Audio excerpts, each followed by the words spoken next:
साल था 1973 और 14 साल का एक मिडिल क्लास लड़का अपने परिवार के साथ कोलकाता के एक बड़े बाजार में रहता था। उसके पापा और उसके ग्रैंडफादर दोनों स्टॉक काम कर कर अपनी गुजारा किया करते थे। तब अचानक उसके पापा उसको हमेशा के लिए छोड़कर चले जाते हैं। उसके पापा की डेथ हो जाती है और वो पढ़ाई इतना अच्छा नहीं होता है और वो 10th एग्जाम में भी फेल हो जाता है। अब ग्रैंडफादर के साथ रहकर स्टॉक मार्केट के बारे में बहुत जानकारी हो जाती है। उसमें अंदर ट्रेडिंग का पैशन होने लगता है। उम्र काफी कम थी, वक्त बीतता गया और फाइनली वो 19 साल का हो गया। ट्रेडिंग करना वो शुरू कर देता है। फिर वो अपनी उम्र के हिसाब से काफी अच्छा प्रॉफिट बनाने लगता है और उसे लगने लगता है कि अब उसे इनका गेम समझ में आ गया है और जल्द वो अपने फैमिली को बहुत ही अच्छा जिंदगी दे पाएगा। वो ट्रेडिंग करता और अब उम्मीद लगी रहती कि अब वो ट्रेड के बाद वो पक्का करोड़पति बन जाएगा।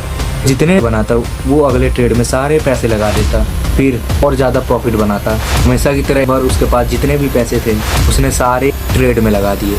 इस उम्मीद से इस बार वो पक्का बड़ा प्रॉफिट बना पाएगा, पर बस उसे इस बार सामना करना पड़ता है और उसके सारे पे डूब जाते हैं। एंड वो पैसे लॉस नहीं करता, वो और में भी चला जाता है। उसे और 15 दिन कैसे भी इस कर्जे बना था, उसे कोई रास्ता मिलता है तो आखिर में उसने ये कर्ज को भरने मम्मी को ज्वेलरी बेचनी पड़ती है। उसका ट्रेडर बनने का ना मानो कि टूट सा जाता है और वो डिसाइड कर वो ट्रेडिंग को हमेशा के लिए छोड़ देगा।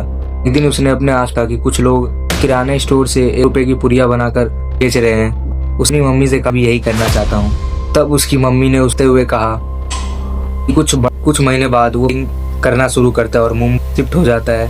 वो अपना रहता होता है लेकिन उसके एक ट्रेड के भारी लॉस में चला जाता है। काम सीढ़ी का चढ़ता रहता है।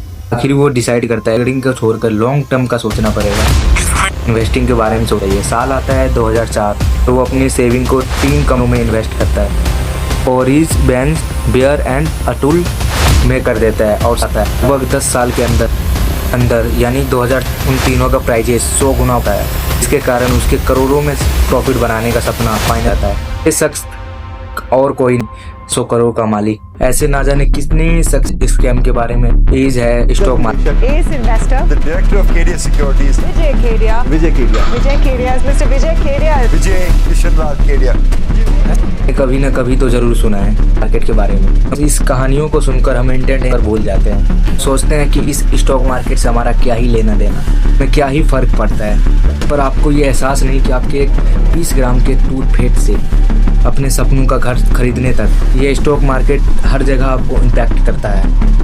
आपके लाइफ को हर एक डिसीजन को लेकली ये स्टॉक मार्केट इम्पैक्ट कर रहा होता है। ऐसे में हमें ये जानना बहुत ही ज़्यादा ज़रूरी हो जाती है कि आखिर ये स्टॉक मार्केट है क्या, इसकी शुरुआत कैसे हुई, ये पूरा सिस्टम वर्क कैसे करता है, कुछ लोग इसी स्टॉक मार्केट से कैसा इतना ज़्यादा अमीर बन जाते हैं। आइए आज की इस डॉक्यूमेंट्री में जानते हैं ये स्टॉक मार्केट शुरुआत से और बहुत ही आसान लैंग्वेज में समझने की कोशिश करते हैं।